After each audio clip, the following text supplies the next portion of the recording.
ప్రియులారా, దేవుని వాక్యాన్ని రాత్రి కాల సమయంలో ధ్యానిస్తుందాం. దేవుని వాక్యం నుండి చెప్పబడుతున్నటువంటి అంశము అందరు రాసుకోవాలమ్మా, మీరు కూడా పిల్లలు రాసుకోవాలి. చెప్పబడుతున్నటువంటి యొక్క వాక్యములో నుండి చెప్తున్న అంశాన్ని జాగ్రత్తగా రాసుకోవాలి. నీటి బాలని రేపటి పౌరుల అనేటటువంటి ఈ యొక్క అంశాన్ని ప్రియులరా దేవుని వాక్యం నుండి మనం ఆలోచన చేద్దాం. నీటి బాలనే రేపటి పౌరుల అనేటటువంటి యొక్క అంశాన్ని ప్రియులరా రాత్రి కాలం సమయంలో మనము దేవుని వాక్యములో దేవుడు ఏమని బాలుల గురించి రాయించాడో దేవుని వాక్యం నుండి మనం ఆలోచన చేద్దాం. దేవుని వాక్యం నుండి ఆలోచన చేద్దాం. గమనించినట్లయితే ప్రియులారా, బాలులు అంటే బాల్య దశలో ఉన్నటువంటి చిన్న పిల్లలు అని కూడా మనము చెప్పుకోవచ్చు. బాలులు అనగా చిన్న పిల్లలని మనం చెప్పుకోవచ్చు. ఈ చిన్న పిల్లల విషయంలో ప్రభుత్వాలు ఎన్నో జాగ్రత్తలు తీసుకుంటూ ఉన్నాయి ప్రియులరా. ఎందుకు? చిన్న పిల్లలు వారికి మంచి పౌష్టికాహారం కానివ్వండి, పిండి బడి నుంచి మంచి ఎగ్గులు ఇచ్చేటటువంటి విషయములైతేనేమి, వారికి అక్షరార్థాన్ని పెంచేటటువంటి చదువు వచ్చే విధంగా సహకరించే విషయములైతేనేమి ప్రభుత్వాలు చాలా కేర్ఫుల్ తీసుకుంటున్నాయి. ఎందుకో తెలుసా? బాల్య దశ అనేది చాలా విలువైన దశ. బాల్య దశ అనేది చాలా విలువైన దశ. ప్రియులరా, ఒక మాటలు చెప్పాలంటే యవ్వన దశ కన్నా యవ్వన దశ ప్రమాదకరం అని మనం అనుకుంటాం, కానీ బాల్య దశలో పిల్లల్ని మనము సరిచేయకపోతే యవ్వన దశ అనేది అంటే నెక్స్ట్ వచ్చే దశనే బాల్య దశ నుంచి నెక్స్ట్ వచ్చే దశనే యవ్వన దశ. అంటే బాల్య దశ ఎట్టున్నా పర్వాలేదు, యవ్వన దశ బాగుండాలనుకుంటే కుదరదు. బాల్య దశ ఎట్టున్నా పర్వాలేదు, యవ్వన దశలో సరిచేయాలనుకుంటారండి చాలా మంది తల్లిదండ్రులు. అలా సరిచేసేటటువంటి జాగ్రత్తలు తీసుకుంటారు. అప్పుడు మనం సరిచేయాలనుకుంటే సరిచేయబడరండి పిల్లలు. బాల్య దశను విస్మరించి యవ్వన దశలో సరిచేయాలని చూస్తారు పిల్లల్ని. అప్పుడు యవ్వన దశలో ఉన్న వానికి ఏది నేర్పించినా నేర్చుకోవటానికి ఇబ్బందిగా ఉంటుంది. బాల్య దశలో ఉన్న వారికి ఏది నేర్పించినా త్వరగా వచ్చే అవకాశం ఉంది. యవ్వన దశలో ఉన్నటువంటి వారికి ఏమి నేర్పించినా త్వరగా రాదు. ఎందుకు రాదు తెలుసా? యవ్వన దశ అన్నటువంటిది చాలా ప్రమాదకరమైన దశ. దానిలో మనం అంటాం కదా, మీసాలు వచ్చేటప్పుడు దేశాన్ని మీకు కనిపించడం లేదు అంటాం. ఏ దశ? దశ యవ్వన దశ. కనుక ప్రియులారా, యవ్వన దశలో కన్నా ప్రాముఖ్యమైనది బాల్య దశ. కనుక ఈ బాల్య దశలో ఈరోజు ప్రభుత్వాలు కానివ్వండి ఎన్నో జాగ్రత్తలు తీసుకుంటున్నారు పిల్లల విషయంలో. బాలులు వాళ్లకు మరి అంటువ్యాధులు కానివ్వండి, తర్వాత రకరకాల పౌష్టికాహార లోపములకు సంబంధించిన వ్యాధులు కానివ్వండి, వీటన్నిటి పట్ల ప్రభుత్వాలు ఎన్నో జాగ్రత్తలు తీసుకుంటున్నాయి. ఎందుకు తెలుసా? ఎందుకు ఇంత జాగ్రత్త తీసుకుంటున్నారమ్మా? నేటి బాలలే రేపటి పౌరులుగా వీళ్ళు కాబోతున్నారు. నేడు బాలులను మనం సరిగా చూసుకుంటే రేపటి దేశానికి వాళ్ళే వెన్నెముకగా, వాళ్ళే పౌరులుగా నిలబడేటటువంటి అవకాశం ఉంది. అందుకే ప్రియులారా, మరి ఒక పిండుబడి నుంచి చదువుకుని పాఠశాలల వరకు కూడా మరి ఎన్నో జాగ్రత్తలు నేర్పిస్తున్నారు. ఏం నేర్పిస్తున్నారు సమాజంలో, భారతదేశంలో? ఏం నేర్పిస్తున్నారు చెప్తారా? పిల్లలు 1వ తరగతికి బడిలోకి చేరిన తర్వాత ఏం నేర్పిస్తారు చెప్పాలి. మీరు చదువుకుంటారు కదా, ఏం నేర్పిస్తారు? ఏబిసిడీలు, తర్వాత ఆలు, తర్వాత ఒంట్లు, 10 ఎక్కము, 2 ఎక్కం, 3 ఎక్కము, 4 ఎక్కం, ఇవి నేర్పిస్తూ ఉంటారు. ఎందుకు నేర్పిస్తుంటారు? చదువులో మంచి నైపుణ్యత పొంది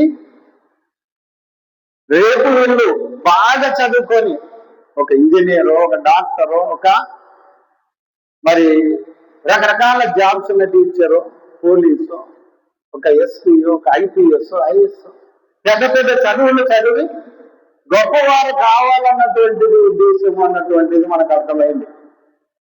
అందుకే ప్రియులారా, దీని కొరకు ప్రపంచం అంతా ఏం చేస్తుంది పిల్లల విషయంలో? ప్రపంచంలో ప్రతి తల్లిదండ్రులు ఆలోచిస్తున్నది దీని గురించి అండి, పిల్లలకి నేర్పించాలని.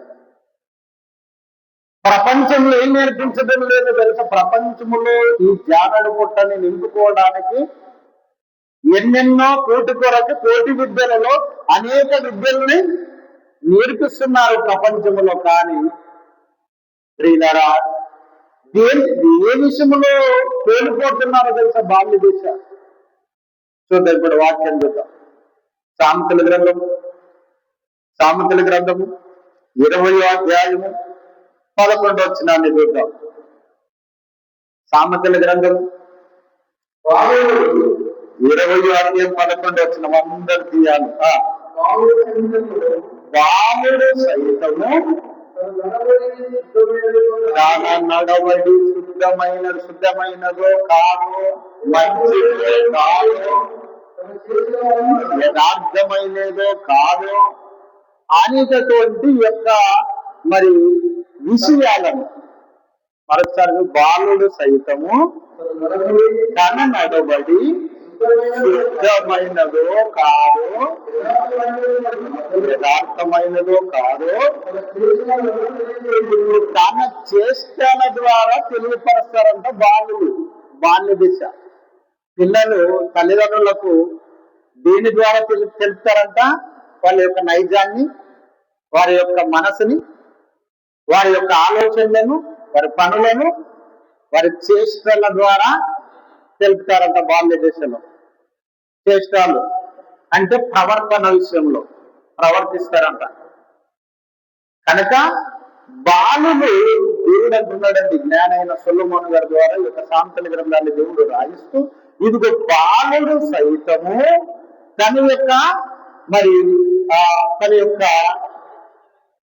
నడవడి శుద్ధమైనదో కాదో, యథార్థమైనదో కాదో అనేటటువంటిది తల్లిదండ్రులకు ఎలా చెప్తాడంట? ఆ పిల్లవాడు చేసిన చేష్టాలను బట్టి తల్లిదండ్రులు గుర్తించాలి, సమాజం గుర్తించాలి. కనుక బాల్య దశలో వాళ్ళకి ఏమి తెలియదు. వాళ్ళు ఊహించి చెప్పటానికి వారికి జ్ఞానం ఉండదు, అంత పరిపూర్ణమైన జ్ఞానం ఉండదు.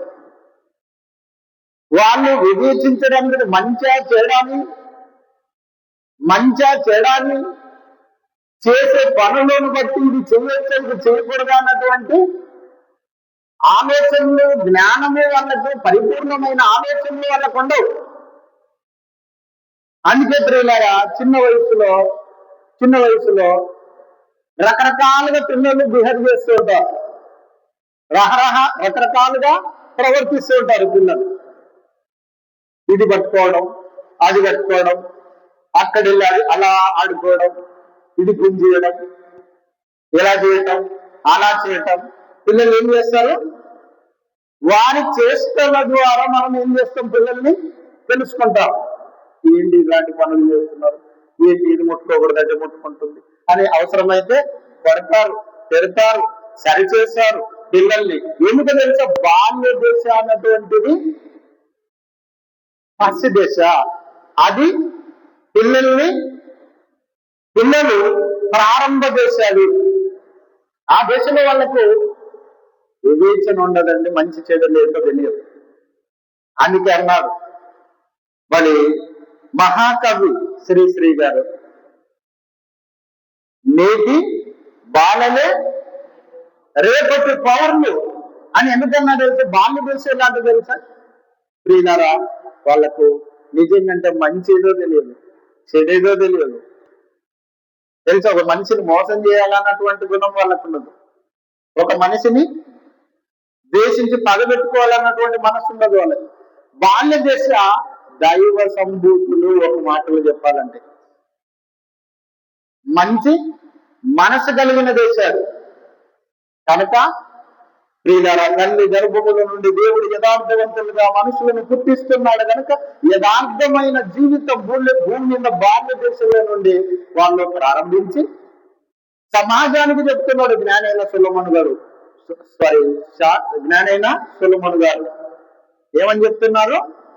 బాలుడు సైతము తన యొక్క నడబడి శుద్ధమైనదో కాదో, యథార్థమైనదో కాదనేది తన చేష్టాల ద్వారా తెలియపరుస్తాడు.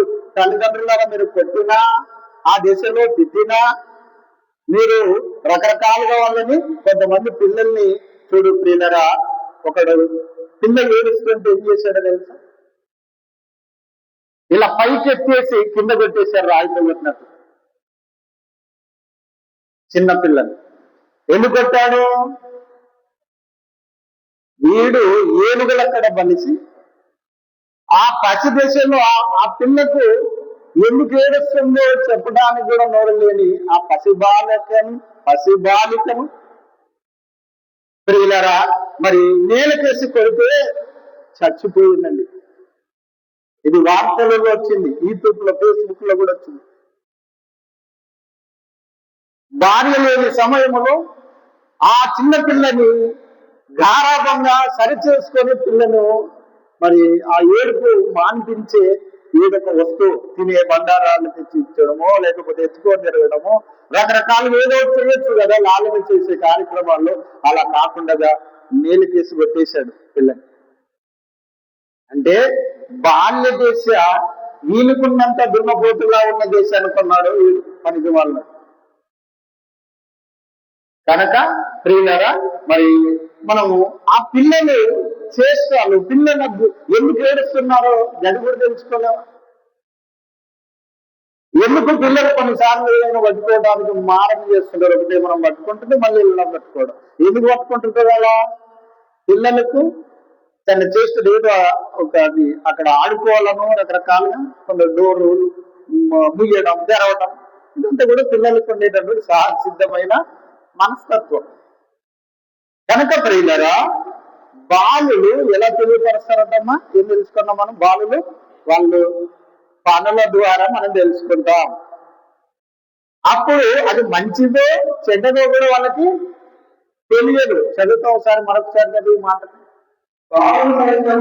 బాలుడు సైతము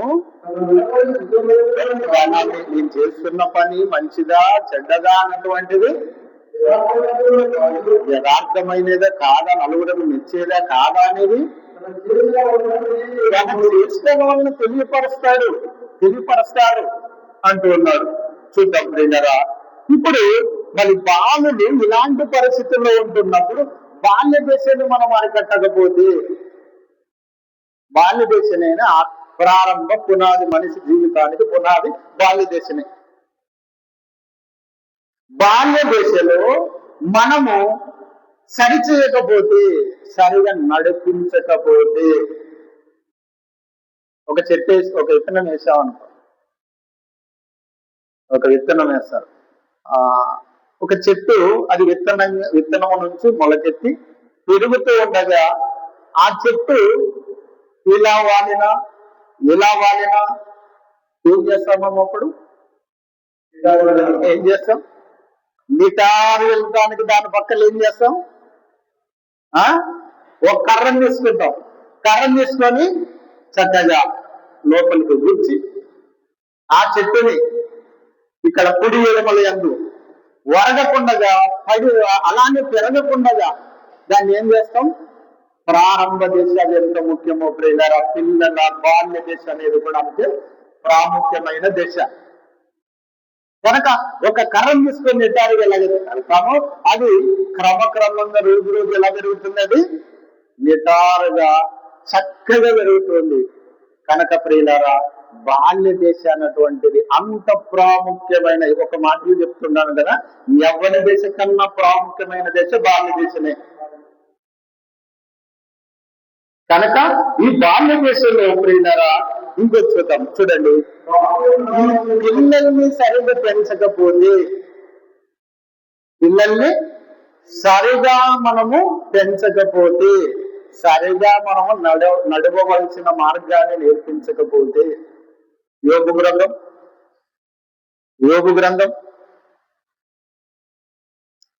19వ అధ్యాయము 18వ వచనం. యోగు గ్రంథము 19వ అధ్యాయం 18వ వచనం. చదవాలమ్మా. ఇంటికి నోట్లు ఒక నిమిషం బ్రదర్, మీరు ఎందుకు నోట్లు కొనుగుతున్నారు?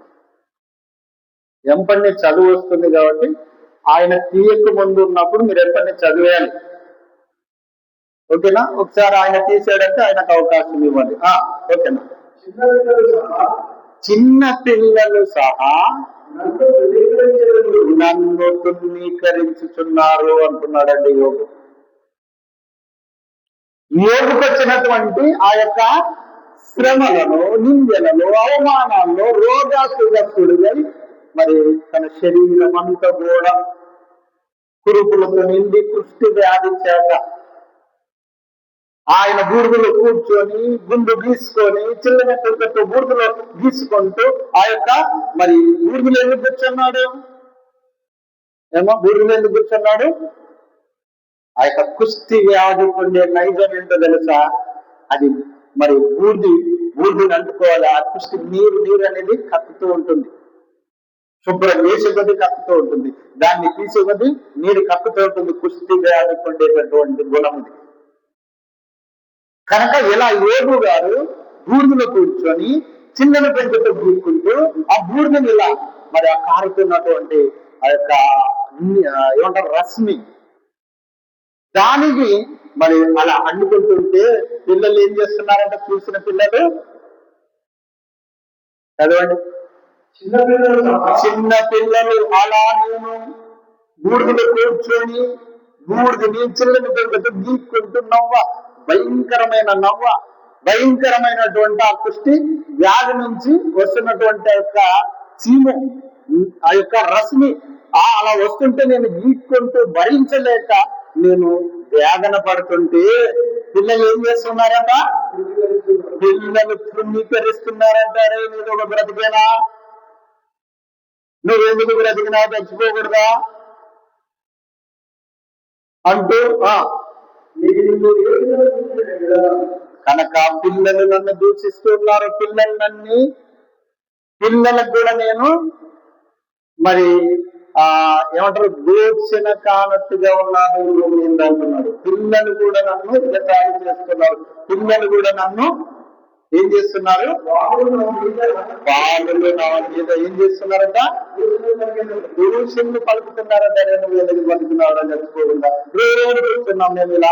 ఈ రస్తాలు వచ్చేటప్పుడు చూస్తున్నాం, ఇంటికి వెళ్ళేటప్పుడు వస్తున్నాం, మళ్ళీ మరుసటి రోజు చూస్తున్నాం, ఉదయం చూస్తున్నాం, సాయంత్రం చూస్తున్నాం, మధ్యాహ్నం చూస్తున్నాం. ప్రతి సమయంలో నువ్వు అలానే ఉన్నావు అని నువ్వు చావరాదా అసలని ఇలా గీరుకుంటున్నారు. చూడండి, కోతి ఇలా గీరుకుంటుంటే పిల్లలు ఎలా నవ్వుతారో, హేళనగా నవ్వుతారో, అలా యోగుని చూసి ప్రియులారు ఒకనాడు పిల్లలు బాలులు ఏం చేస్తున్నారంటే దూషిస్తూ ఆయన తృణీకరిస్తున్నారట. ప్రియులారా, ఇక్కడ చాలా ఆలోచించాల్సిన విషయం ఉంది.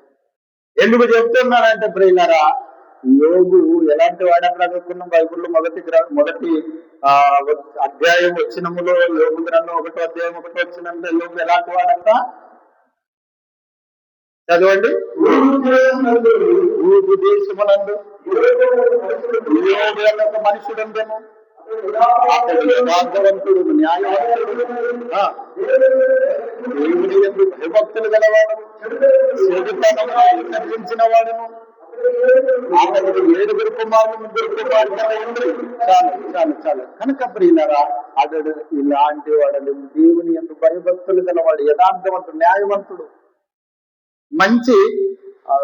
మంచి ఆస్తి గలవాడు, యథార్థవంతుడు, న్యాయవంతుడు, భూమి మీద అట్టివాడు, ఊరు దేశం అంతా అట్టివాడు లేదంటే ఒక దేశానికి దిక్సూచిగా నీతివంతుడుగా ఉన్నాడండి యోగు. అలాంటి యోగుని ఈ పిల్లలు ఎలాంటి దూషిస్తున్నారట, ఎలా తుమ్మితరిస్తున్నారట. అబ్బమ్మ చెప్పలేదా, అమ్మ నాన్న చెప్పలేదా? పిల్లల్ని పట్టించుకొని వాళ్ళు ఇలానే చేస్తారండి. పిల్లలు భారతదేశం కానీ మీరు వదిలేస్తే, భారతదేశంలో పిల్లల్ని సరిగా మీరు కట్టడి చేయకపోతే తర్వాత జరిగే పరిణామాలు, తర్వాత వచ్చే పరిస్థితులు, మీ పిల్లల విపరీతమైన ప్రవర్తన, విపరీతమైన నడవడి, వాటిని అరికట్టడానికి కూడా మీకు చేత కాదు. అంత భయంకరంగా పిల్లలు మారిపోతారు. కనుక ప్రియులారా, యోగు విషయములో అదే ప్రాంతములో ప్రతి దినం యోగును చూసిన తల్లిదండ్రులు ఉన్నారు కదా, వాళ్ళ పిల్లల్ని అలా అనకూడదని మందలించి సరి చేయాల్సింది పోయి ఆ పిల్లలు ఎలా ఉన్నారట, దూషిస్తూ ఆయనను అవమానిస్తూ మళ్ళీ ఆయనను ద్వేషిస్తూ ఉన్నారట. ప్రియులారా, నీతివంతుల విషయంలో మన పిల్లల్ని కూడా మనం కూడా పెంచుకుంటున్నప్పుడు మన పిల్లల్ని జాగ్రత్తగా మనం పెంచుకోవాలి. ఇష్టం వచ్చినది కొంతమంది పిల్లలు బూతులు, అమ్మనా బూతులు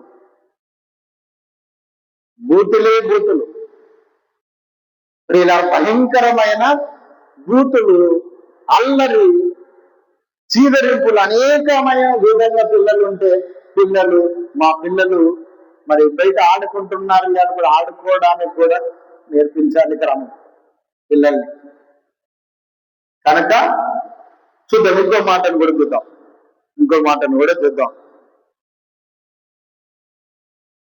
2వ రాజుల గ్రంథం 2వ అధ్యాయం 24-25 వచ్చిన 2వ రాజుల గ్రంథము 2వ అధ్యాయము 24-25 వచ్చినారు. తీయాలమ్మా, త్వరగా తీయాలి. నేను చెప్పేది అమ్మా క్లారిటీ లేదా? చదవాలి. అతడు వెనుకకు తిరిగి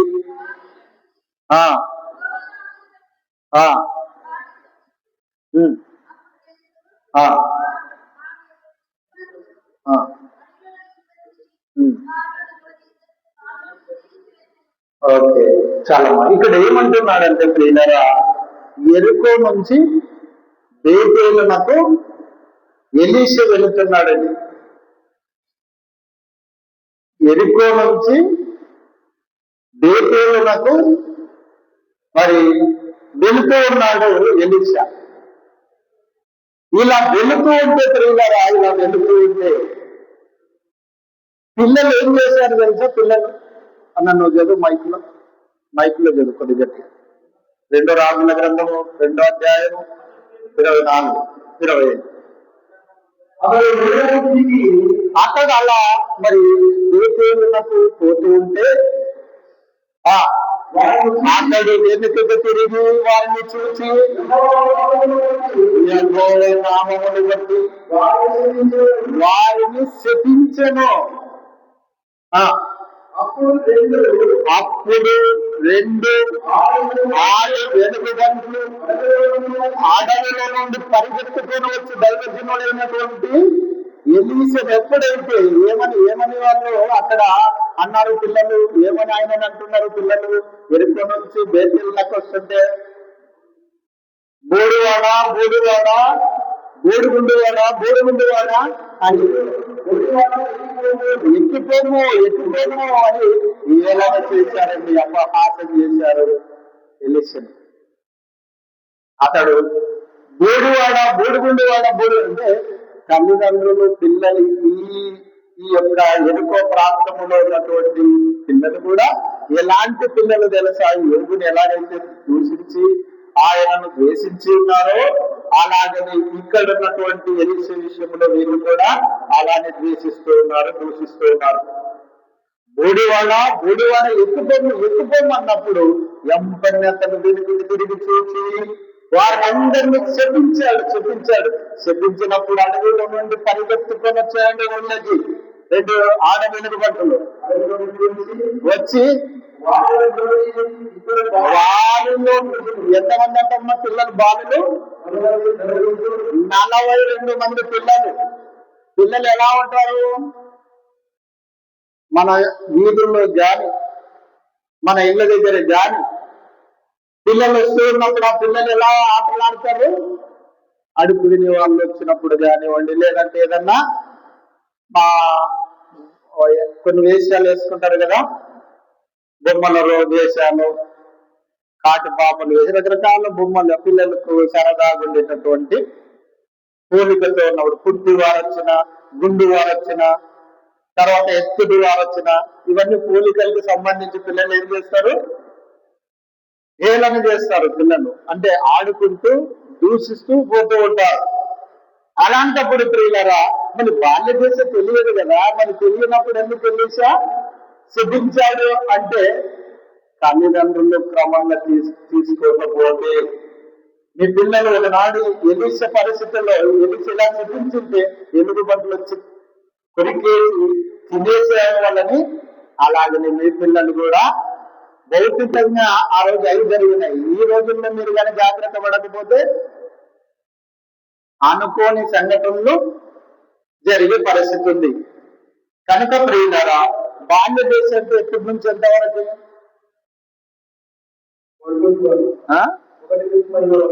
1 నుంచి 12 వరకు. ఓకే, మంచిది. మరి యవ్వన దశ ఎప్పుడు? ఓకే, 18 నుంచి పైకి యవ్వన దశ. 17 సంవత్సరాల వరకు కూడా మనము బాల్య దశగానే లెక్కేసుకోవాలి. 12 అన్నట్టు 12 అయినప్పటికీ కూడా ఇంకా దాన్ని కొన్ని అదనంగా ఇంకో 5 సంవత్సరాలు మనం కలుపుకోవచ్చు. ఎందుకంటే మన దేశంలో మన చట్టాల ప్రకారంగా 17 సంవత్సరాల వరకు బాల్య దశగానే, ఇంకా మైనర్ దశనే మనకు చట్టాలు చెప్తున్నాయి కనుక ప్రియులారా ఇలాంటి దశలో ఉన్నటువంటి పిల్లల్ని ఇప్పుడు పిల్లలు ఇంకా కొన్ని మారడీలు చేస్తున్నారండి, ఇంకొన్ని మారడీలు చేస్తున్నారు. చూడండి ఇక్కడ ఆ పిల్లల్ని, ఇలాంటి పిల్లల్ని సరిచేయడానికి తల్లిదండ్రులు జాగ్రత్త పడాలి. ఇలా పిల్లల్ని ఇంట్లో ఉండి వంట వండుకోవడం కాదండి, ఇంట్లో ఉండి టీవీ చూసుకుంటూ ఉండడం కాదు, ఇంట్లో ఉండి వాళ్ళ పనులు వాళ్ళు చూసుకోవడం కాదు. పిల్లలు బయటికి వెళ్ళినప్పుడు ఆ పిల్లలు ఎలాంటి మాదిరి చేస్తున్నారు, ఎలాంటి అల్లరి చేస్తున్నారు, తుంగ చేస్తున్నారు, వీటన్నిటిని ప్రియులరా మనం అబ్జర్వేషన్ లో పెట్టాలి. ఇరుగు పొరుగు వారు కూడా చెప్తారు మీ పిల్లలు చాలా సులువుగా పిల్లలు అని. అలాంటప్పుడు వాటన్నిటిని కూడా మనం ఏం చేసుకోవాలి? తీసుకోవాలి. నా పిల్లలు బంగారే, నా పిల్లలు ఎండి, నా పిల్లలు రత్నమే, నా పిల్లలు ఇలాంటి వాళ్ళు అనుకుని నువ్వు అన్నా అనుకో, అప్పుడు ఏమవుతుంది? నీ పిల్లలు బంగారు ఒకనాడు హీనమైపోతుంది. అంటే వజ్రం ఒక రోజు ఏమైపోతుంది? చెల్లని రాయవుతుంది. కనుక ప్రియులరా అందుకే అంటాడు సామెతల గ్రంథము 22వ అధ్యాయము 15వ వచనంలో, సామెతల గ్రంథము బాలిన హృదయములు ఎందుకు పిల్లలు ఇలా చేస్తున్నారని మీకు రావాలి. ఇప్పుడు పిల్లలు ఆ రోజు చేశారు, ఈ రోజు చేశారు అనుకోవద్దండి. ఆ రోజు చేశారు, ఈ రోజు చేస్తారు, భవిష్యత్తులో ఎప్పుడైనా బాల్య దశలో అలానే చేస్తారు. బాలులకు వారి హృదయములో మూఢత్వము స్వాభావికంగా వస్తుందంట. స్వాభావికంగా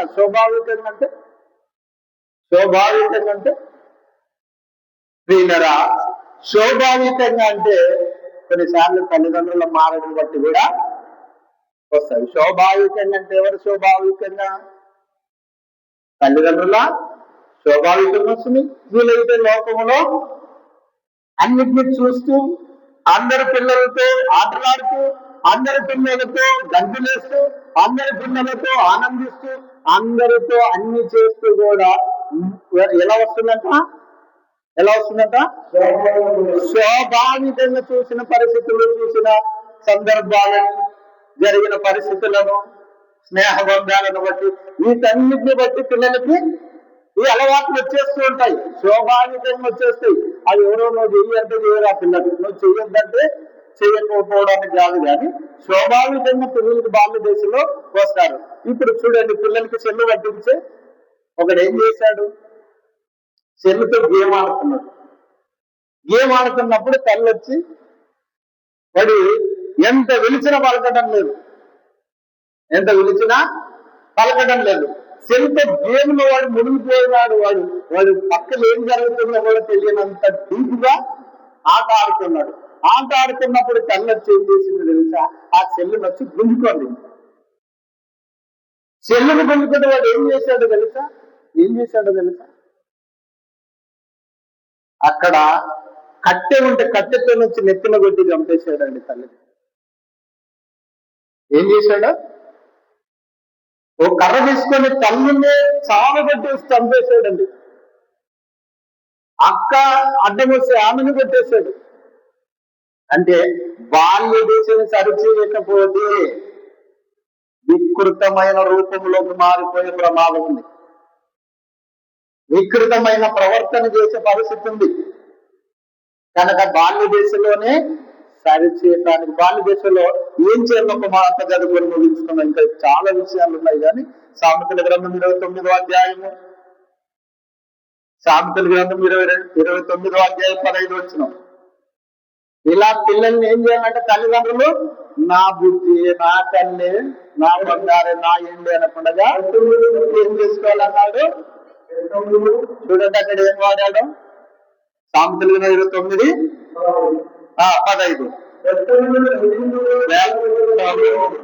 వాడాలి పిల్లలకి బాల్య దశ నుండి. వ్యక్తమును గద్దింపును జ్ఞానం వస్తుందంట వాళ్ళని. వ్యక్తముతో కొట్టి గద్దించినప్పుడు, మనం సరిచేసినప్పుడు పిల్లల్ని ఏది మంచిదో ఏది చెడ్డదో, ఏది చేయాలో ఏది చేయకూడదో, ఏది క్షేమమో ఏది క్షేమం కాదో, ఏది మంచిదో ఏది మంచిది కాదో పిల్లలకు బాల్య దశ నుండి మనం నేర్పిస్తేనే ప్రియులారా వ్యక్తమును గద్దింపును వారికి మనం బెత్తంతో పెట్టి గద్దించినప్పుడు వాళ్ళు ఏం చేస్తారంటే వారి హృదయంలో జ్ఞానం వస్తుందంట. తల్లిదండ్రుల మాట విని ఇది మంచిది కాదేమో అనే ఒక నిర్ణయాన్ని పిల్లలు తీసుకునే అవకాశం ఉంది. కొట్టాలి బెత్తంతో. పిల్లల్ని ఏం చేయాలమ్మా? బెత్తంతో కొట్టాలి. కొంతమంది కొట్టరు. ఎవరైనా చిన్నాన్న పెదనాన్న వాళ్ళు కొట్టి సరిచేసి బుద్ధి చెప్తే కూడా వారి చేతి విరిగిపోను, వారి నాశనంగా వారు ఎప్పుడు పోతారు. మా పిల్లల మీదనే ఉంటాడు, ఇప్పుడు మా పిల్లల మీదనే ఉంటారు అని ఇలాంటి శాపనార్థాలు కూడా పెట్టేవారు ఉంటారు తల్లిదండ్రులు. ఇలా మళ్ళీ అన్నప్పుడు నువ్వు సరిచేసే వాళ్ళ నుంచి సరిచేయనియరు ప్రియులరా. అలా నేను బాల్య దశలో ఉన్నప్పుడు ఒక గోళీలాట ఆడుతుంటే నాతో పాటు ఇద్దరు ఉన్నారు స్నేహితులు. ఉన్నప్పుడు ఒక ఆయన వచ్చి ఏం చెప్పిందంటే, ఆ గోళీలాట ఆడుతుంటే, ఒరే నువ్వు వానితో ఆట ఆడుతున్నావు, వాడు ఎలాంటి వాడు చెడ్డవాడు, లేకపోతే వాడు తిరుగుబోతే వాటితో నువ్వు ఆటలు ఆడుతున్నావా అని చెప్పి ఆ మాట వేసి అతన్ని ఆ పిల్లల్ని తీసుకెళ్ళినప్పుడు ప్రియులరా నిజంగా అంటే ఆమె తిట్టినటువంటిది కూడా నాకు పెద్ద బాగా అనిపించలేదు, కానీ ఆమె ఒక మాట నిన్ను చూడ, ఆ మాట నేను యవ్వన దశ వరకు కూడా నన్ను గద్దించిందండి.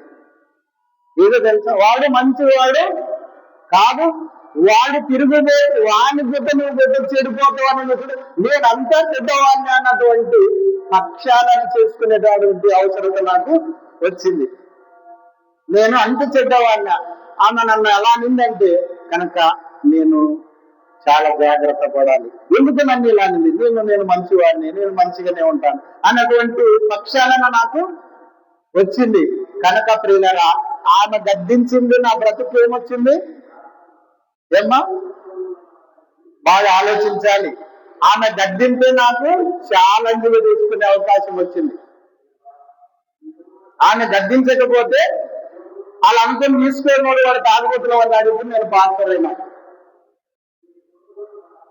ఆలోచన చేయాలి కొన్నిసార్లు. ఎందుకంటే ప్రియులారా, వాడు తాగుబోతున్నాడు, తాగి అస్థి పంజరంగా మారిపోయాడండి ఈరోజు. కనుక ప్రియులారా, మనము గద్దింపును కొందరు తిట్టి చెప్పినా, కొందరు మనల్ని దూషణకరంగా చెప్పినా, అది మంచిది ఉన్నప్పుడు ఖచ్చితంగా దానిని తీసుకోవాలి. అలా తీసుకుంటే మనం మన జీవితమును బాగు చేసుకునే వారుగా ఉంటాం, మన బ్రతుకులను సరి చేసుకునే వారుగా ఉంటాం. నువ్వెవరు తిట్టడానికి, నీకేం సంబంధం, నీ కొడుకుని నువ్వు తీసుకెళ్ళాలి, కానీ నన్ను ఎలా అంటావని నేను అనలేదు. అది అనాలని ఉంది కానీ నేను అంత చెడ్డవాడిని అన్నటువంటి పక్షాలను చేత ప్రియులారా చాలా రోజులు నా మైండ్లో అది మెరిగి, ఆమెను చూసినప్పుడల్లా నాకు అదే గుర్తుకొస్తుంది. కనుక ప్రియులారా, అలాంటి నిర్ణయాలతో మనం ముందుకు కొనసాగాల్సినటువంటి వారిగా ఉన్నాం. కనుక చెప్పాను కదా, పాఠంలో నేటి బాలలే రేపటి పౌరులు, భవిష్యత్తు నిర్మించే వాళ్ళు రేపటి పౌరులు. భారతదేశంలో మనం సరి చేస్తే రేపటి మరి దేశాన్ని ఒక మంచి శాస్త్రవేత్తలుగా, టీచర్లుగా, డాక్టర్లుగా ఎంతో మంది మారిపోతున్న లోకం అలా చెప్తుంది. కానీ దేవుడు ఏం చెప్పాడు తెలుసా? ఒక మంచి ప్రవర్తన, దైవ మనస్సు కలిగి, దైవ ఉద్దేశంతో ఈ భూమి మీద నడిచి ఒక మంచి వారిగా మనల్ని చేస్తుంది. కనుక ప్రియులారా, దేవుని వాక్యము ప్రపంచములో ప్రతి మనిషిని మార్చగలిగినటువంటి శక్తి దేవుని వాక్యంలో ఉంది. అలాంటి వాక్యం ద్వారా మీరందరూ కూడా మంచి వారిగా కావాలని దేవుని వాక్యం ద్వారా తెలియపరుస్తూ, వీలైతే వచ్చే శుక్రవారం దీని గురించి నేను ఇంకొన్ని విషయాలను మాట్లాడతాను. దేవుని ప్రతి వాక్యమును మీ హృదయాల్లో ఫలింప చేయను గాక.